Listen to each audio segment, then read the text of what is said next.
Hello Dragon Wisps, welcome to today's video. Today I'm going to be reading How the Grinch Stole Christmas as the first video of the Dragon Whisperer Advent Calendar, as I'm calling it.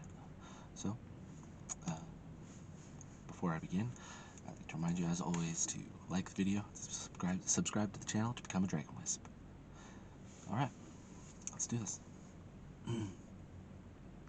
How the Grinch Stole Christmas. Every Who down in Whoville liked Christmas a lot, but the Grinch, who lived just north of Whoville, did not. The Grinch hated Christmas, the whole Christmas season. Now please don't ask why, no one quite knows the reason. It could be his head wasn't screwed on just right. It could be, perhaps, that his shoes were too tight.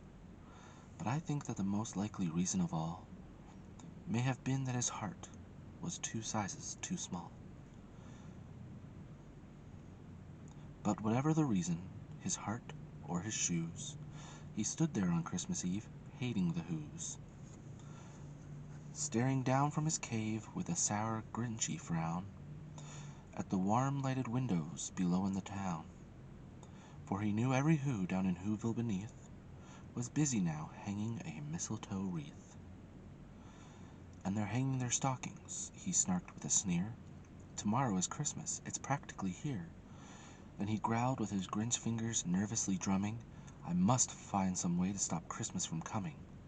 For tomorrow he knew all the Who girls and boys would wake bright and early, they'd rush for their toys.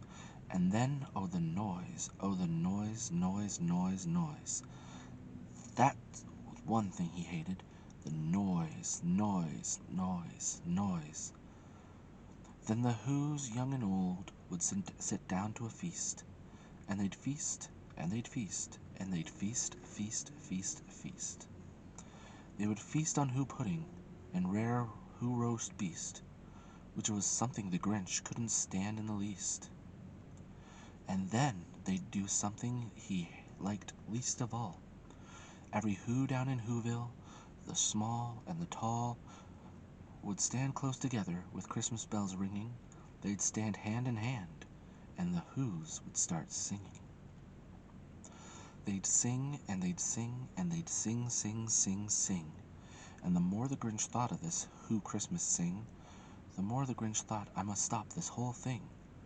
Why, for 53 years I've put up with it now. I must stop Christmas from coming. But how?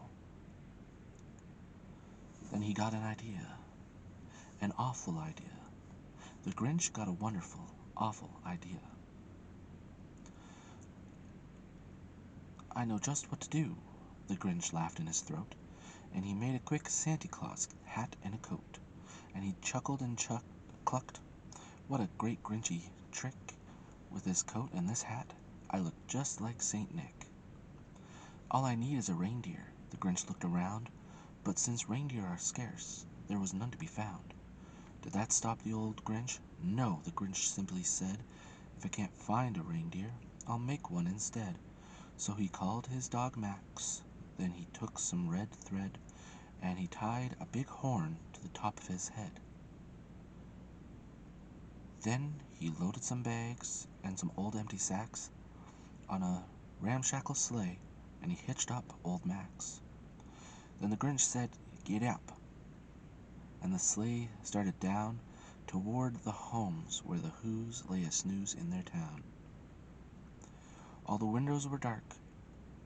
Quiet snow filled the air. All the Whos were all dreaming sweet dreams without care. When he came to the first little house on the square, "This is stop number 1, the old Grinchy Claus hissed, and he climbed to the roof, empty bags in his fist.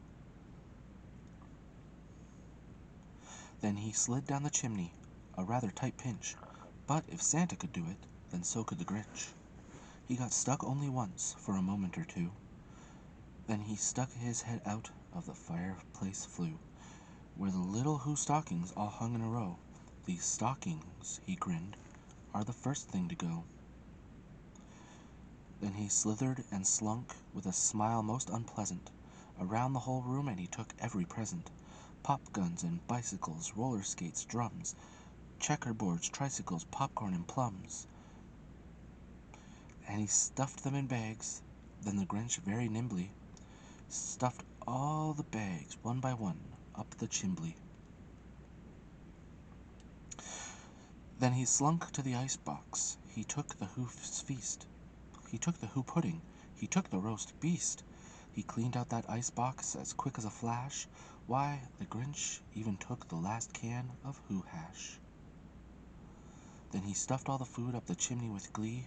And now, grinned the Grinch, I will stuff up the tree. And the Grinch grabbed the tree and he started to shove, when he heard a small sound like the coo of a dove.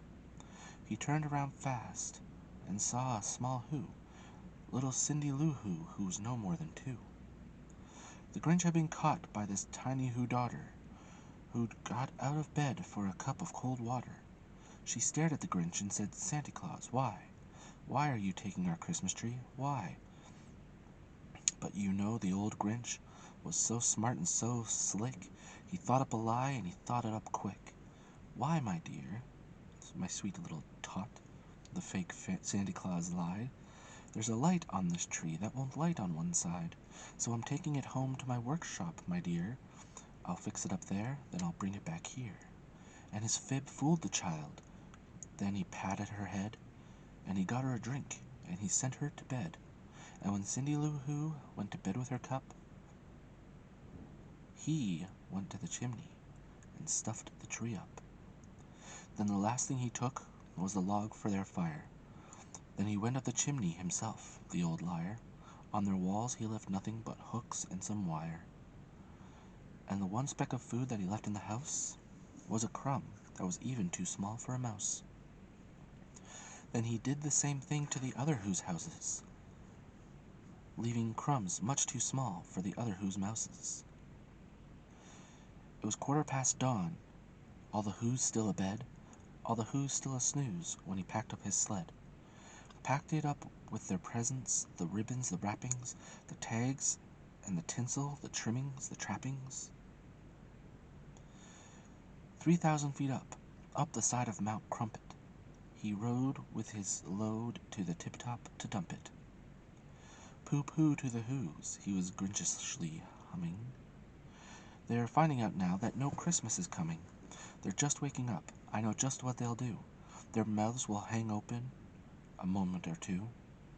Then the Who's down in Whoville will all cry, boo-hoo. That's a noise, cried the Grinch, that I simply must hear. So he paused, and the Grinch put a hand to his ear. And he did hear a sound rising over the snow. It started in low, and it started to grow. But the sound wasn't sad. Why, this sound sounded merry. It couldn't be so, but it was merry, very. He stared down at Whoville, the Grinch popped his eyes, then he shook. What he saw was a shocking surprise.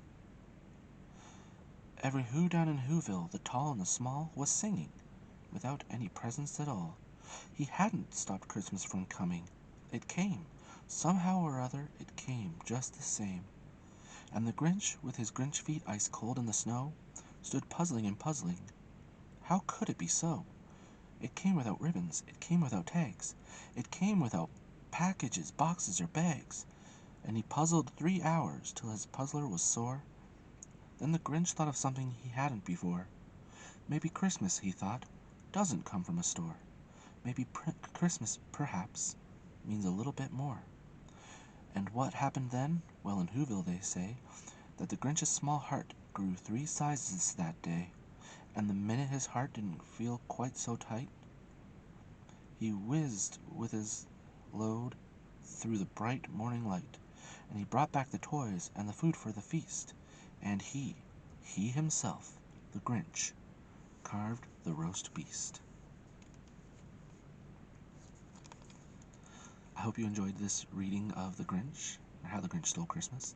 I thought I'd start everything off with a classic that I actually do read every year. So, again, don't forget to like the video and subscribe to the channel. You should be getting the usual subscribe button up here. Over here will be the latest video on the channel.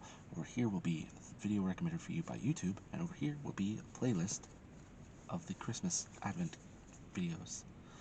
So, thank you for joining me, and as always, have a peaceful day. Bye.